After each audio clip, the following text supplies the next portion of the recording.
प्रेरितों के कामों का वर्णन 23वां अध्याय। पौलुस ने महासभा की ओर टकटकी लगाकर देखा और कहा, हे भाइयों, मैंने आज तक परमेश्वर के लिए बिल्कुल सच्चे विवेक से जीवन बिताया है। हनन्याह महायाजक ने उनको जो उसके पास खड़े थे उसके मुंह पर थप्पड़ मारने की आज्ञा दी। तब पौलुस ने उससे कहा, हे चूना फिरी हुई भीत, परमेश्वर तुझे मारेगा।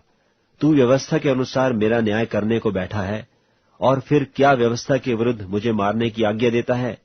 जो पास खड़े थे उन्होंने कहा, क्या तू परमेश्वर के महायाजक को बुरा कहता है? पौलुस ने कहा, हे भाइयों, मैं नहीं जानता था कि यह महायाजक है, क्योंकि लिखा है कि अपने लोगों के प्रधान को बुरा न कहे। तब पौलुस ने यह जानकर कि कितने सदूकी और कितने फरीसी हैं, सभा में पुकार कर कहा, हे भाइयों, मैं फरीसी और फरीसियों के वंश का हूं। मरे हुओं की आशा और पुनरुत्थान के विषय में मेरा मुकदमा हो रहा है। जब उसने यह बात कही तो फरीसियों और सदूकियों में झगड़ा होने लगा और सभा में फूट पड़ गई, क्योंकि सदूकी तो यह कहते हैं कि न पुनरुत्थान है, न स्वर्गदूत और न आत्मा है, परंतु फरीसी दोनों मानते हैं। तब बड़ा हल्ला मचा और कितने शास्त्री जो फरीसियों के दल के थे उठकर यूं कहकर झगड़ने लगे कि हम इस मनुष्य में कुछ बुराई नहीं पाते, और यदि कोई आत्मा या स्वर्गदूत उससे बोला है तो फिर क्या? जब बहुत झगड़ा हुआ तो पलटन के सरदार ने इस डर से कि वे पौलुस के टुकड़े टुकड़े न कर डालें, पलटन को आज्ञा दी कि उतरकर उसको उनके बीच में से बरबस निकालो और गढ़ में ले आओ। उसी रात प्रभु ने उसके पास आ खड़े होकर कहा, हे पौलुस, ढाढ़स बांध, क्योंकि जैसी तूने यरूशलेम में मेरी गवाही दी, वैसी ही तुझे रोम में भी गवाही देनी होगी। जब दिन हुआ तो यहूदियों ने एका किया और शपथ खाई कि जब तक हम पौलुस को मार न डालें, तब तक खाएं या पिएं तो हम पर धिक्कार। जिन्होंने आपस में यह शपथ खाई थी वे 40 जनों के ऊपर थे। उन्होंने महायाजकों और पुरनियों के पास आकर कहा, हमने यह ठाना है कि जब तक हम पौलुस को मार न डालें, तब तक यदि कुछ चखे भी तो हम पर धिक्कार है। इसलिए अब महासभा समेत पलटन के सरदार को समझाओ कि उसे तुम्हारे पास ले आए, मानो कि तुम उसके विषय में और भी ठीक जांच करना चाहते हो, और हम उसके पहुंचने से पहले ही उसे मार डालने के लिए तैयार रहेंगे। और पौलुस के भांजे ने सुना कि वे उसकी घात में हैं, तो गढ़ में जाकर पौलुस को संदेश दिया। पौलुस ने सूबेदारों में से एक को अपने पास बुलाकर कहा, इस जवान को पलटन के सरदार के पास ले जाओ, यह उससे कुछ कहना चाहता है। सो उसने उसको पलटन के सरदार के पास ले जाकर कहा, पौलुस बंधुए ने मुझे बुलाकर विनती की कि यह जवान पलटन के सरदार से कुछ कहना चाहता है, उसे उसके पास ले जा।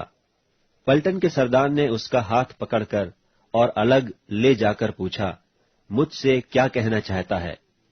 उसने कहा, यहूदियों ने एका किया है कि तुझसे विनती करें कि कल पौलुस को महासभा में लाएं, मानो तू और ठीक से उसकी जांच करना चाहता है, परंतु उनकी मत मानना, क्योंकि उनमें से 40 के ऊपर मनुष्य उसकी घात में हैं, जिन्होंने यह ठान लिया है कि जब तक हम पौलुस को मार न डालें, तब तक खाएं पिएं तो हम पर धिक्कार। और अभी वे तैयार हैं और तेरे वचन की आस देख रहे हैं। तब पलटन के सरदार ने जवान को यह आज्ञा देकर विदा किया कि किसी से न कहना कि तूने मुझको ये बातें बताई हैं, और 2 सूबेदारों को बुलाकर कहा, 200 सिपाही, 70 सवार और 200 भालैत पहर रात बीते कैसरिया को जाने के लिए तैयार कर रखो, और पौलुस की सवारी के लिए घोड़े तैयार रखो कि उसे फेलिक्स हाकिम के पास कुशल से पहुंचा दें। उसने इस प्रकार की चिट्ठी भी लिखी, अप्रतापी फेलिक्स हाकिम को क्लौदियुस लूसियास का नमस्कार। इस मनुष्य को यहूदियों ने पकड़कर मार डालना चाहा, परंतु जब मैंने जाना कि रोमी है तो पलटन लेकर छुड़ा लाया, और मैं जानना चाहता था कि वे उस पर किस कारण दोष लगाते हैं, इसलिए उसे उनकी महासभा में ले गया। तब मैंने जान लिया कि वे अपनी व्यवस्था के विवादों के विषय में उस पर दोष लगाते हैं, परंतु मार डाले जाने या बांधे जाने के योग्य उसमें कोई दोष नहीं। और जब मुझे बताया गया कि वे इस मनुष्य की घात में लगे हैं, तो मैंने तुरंत उसको तेरे पास भेज दिया और मुद्दइयों को भी आज्ञा दी कि तेरे सामने उस पर नालिश करें। सो जैसे सिपाहियों को आज्ञा दी गई थी, वैसे ही पौलुस को लेकर रातों रात अंतिपत्रिस में लाए। दूसरे दिन वे सवारों को उसके साथ जाने के लिए छोड़कर आप गढ़ को लौटे। उन्होंने कैसरिया में पहुंचकर हाकिम को चिट्ठी दी और पौलुस को भी उसके सामने खड़ा किया। उसने पढ़कर पूछा, यह किस देश का है? और जब जान लिया कि किलिकिया का है, तो उससे कहा, जब तेरे मुद्दई भी आएंगे तो मैं तेरा मुकदमा करूंगा। और उसने उसे हेरोदेस के किले में पहरे में रखने की आज्ञा दी।